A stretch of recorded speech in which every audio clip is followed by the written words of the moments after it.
क्या आप चर्म रोग से परेशान हैं या फिर आपकी पाचन शक्ति कमजोर है या फिर आपको आए दिन शरीर में गैस बनी रहती है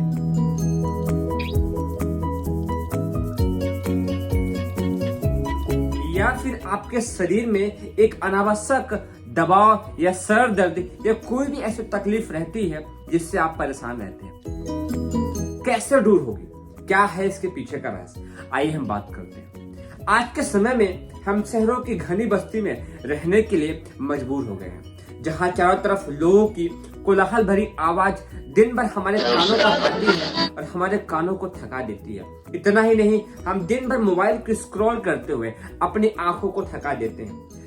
पाचन शक्ति खराब हो रही है क्योंकि हम कई तरह की ऐसी खाद्य पदार्थ खाते हैं जिससे हमारे पेट भी खराब हो रहा है। कैसे ठीक होगा, क्या है इसके पीछे का रहस्य? आप जहां पर भी रहते हैं, आपके आसपास कोई ना कोई जगह एक ऐसी होगी जो एक शांति वाला स्थान होगा, जहां पर पास में तालाब, नदी या फिर पार्क होगा। आप वहां जाइए। हो सकता है कि आपके घर से कुछ दूर हो, जैसे हमारे घर से दूर एक पास में नदी थी। आज हम ढूंढते हुए पहुंचे, न केवल पहुंचे, हम लोगों ने उस स्थान को साफ सुथरा भी किया और बहुत खूबसूरती के साथ उगते हुए सूर्य देवता के साथ वहां पर सूर्य की शक्तियों को लिया। अपने शरीर में जो भी स्किन डिसीज होती है वो कहीं ना कहीं विटामिन डी, सूर्य के प्रकाश की कमी से भी होती है। हो सकता है कि आपका पेट खराब हो, उसकी वजह से भी हो, पर आप जब प्रकृति के साथ घुलते हैं, आप जब नदी में नहाते हैं, सूर्य की किरणों को शरीर में आने का मौका देते हैं और स्वच्छ प्राण वायु लेते हैं, तो आपके शरीर में ताजगी ऊर्जा अपने आप ही बननी शुरू हो जाती है।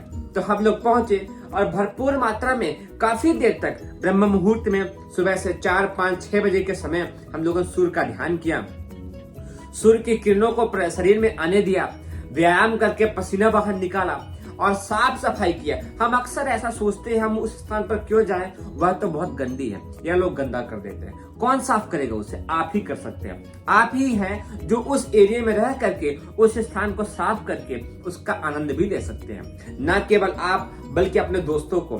जब हम लोग पहुंचे तो वहाँ कुछ ऐसे पन्नियां थी जो माहौल गंदा कर रखी थी, तो हमने उन पन्नियों को उठाया, साफ किया, अपने दोस्तों को फोन किया, उनको भी बुलाया और बहुत सारे दोस्त भी आ गए।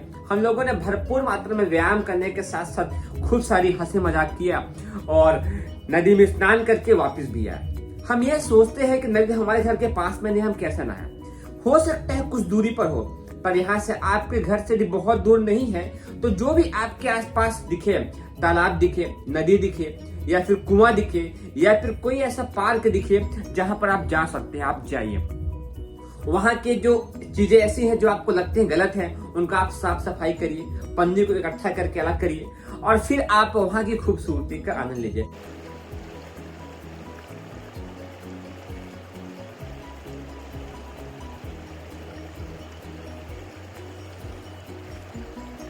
मुझ बहुत अधिक मजा आता है, यहाँ तक कि उस स्थान को साफ करने का भी एक अपना अलग ही आनंद आता है। उसके बाद जब आपके दोस्त लोग आएंगे, आपका सर्कल आएगा, तो वहां पर बैठने का, बातें करने का बहुत ही अलग मजा आता है। हम यह सोचते हैं कि सब कुछ बना बनाए मिल जाए। बहुत नसीब वाले हैं जिनको मिला हुआ है, जिनको नहीं है तो हम बना सकते हैं। हम में वो शक्ति और सामर्थ्य। मुझे एक व्यक्ति की घटना याद आती है। उन्होंने कहा कि हमें स्वर्ग में नहीं, यदि हमको नरक में भी भेज दिया जाए तो हम नर्क को स्वर्ग बना सकते हैं। यदि कोई एक ऐसा स्थान आपके घर के आसपास, तालाब, नदी, कुआं या कोई ऐसा पार्क है जो गंदा हो गया, आप दोस्तों के साथ मिल करके थोड़ी सी मेहनत, आधे 1 घंटे के परिश्रम से उसका पूरा साफ सुथरा कर सकते हैं। तो उम्मीद करता हूँ आपके आसपास जहां भी तालाब, कुआं, नदी, जो भी आपको दिखेगा, पार्क, बगीचा दिखेगा, उसका आप अच्छा बनाएंगे और भरपूर ही आनंद लेना शुरू कर देंगे।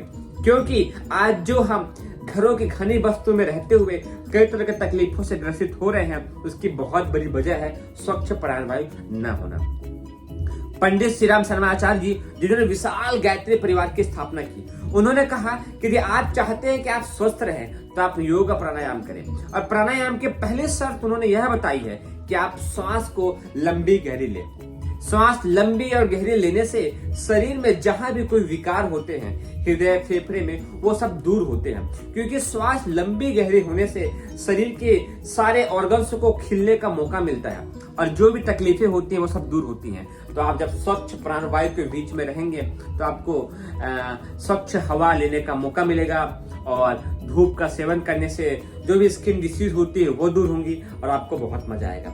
हमने तो आज दोस्तों के साथ एक बहुत सुंदर सी जगह में बहुत ज्यादा मजा लिया, जिसको आप वीडियो के माध्यम से देख भी रहे हैं और मुझे बहुत अच्छा लगा। और मैं कोशिश करूंगा कि फिलहाल तो कुछ समय तक वहां जाता रहूं और उस स्थान को देखता रहूं। और आप भी जरूर करिए जहां भी आपके आसपास तालाब देखने को मिले। और जैसा कि आप सब जानते हैं, आज हम लोग टंकी भरे पानी में नहाने के लिए मजबूर हैं। तो हो सकता है यदि आपके आसपास कोई जगह ऐसी मिले तो आप लोग वहां जाइए और जल के साथ, बहती हुई माँ गंगा के साथ, बहती हुई नदी की धार के साथ स्नान करने का और प्रकृति के साथ खुले में रहने का एक अपना अलग ही आनंद है। आप लोग लीजिए, मजे लीजिए और शरीर को स्वस्थ मजबूत बनाइए। सूर्य का ध्यान, गायत्री मंत्र का जप करके मस्तिष्क को प्रखर और ओजस्वी बनाइए। और हो सके तो इस शुभ कार्य में अपने इष्ट मित्रों को, दोस्तों को, साथियों को, सभी को बुलाइए और सभी को अच्छा कार्य में लगने के लिए उत्साहित करिए। और हो सके तो कभी साथ, हम लोगों ने आज प्लान किया है वो जो जगह थी कि बहुत जल्द बैठ करके वहाँ लिट्टी चोखे की पार्टी भी करेंगे। तो बहती हुई नदी की धार और पास में ही लगा हुआ आग और उसमें भोजन पकेगा और बहुत ज़्यादा मजा आने वाला है। तो आप लोग भी अपनी टीम बनाइए और प्रकृति की खूबसूरती का आनंद लीजिए। कमेंट करिएगा कि आपको मेरा यह सजेशन कैसा लगा। हालांकि बहुत सारे मेरे दोस्त लोग हैं जो ऐसे अच्छी जिंदगी जी रहे हैं, तो मुझे खुशी होगी उन लोगों से मिलने का, बात करने का। आपको कोई डाउट हो तो कमेंट करिएगा और हम सब मिलेंगे। आप सभी को बहुत बहुत धन्यवाद।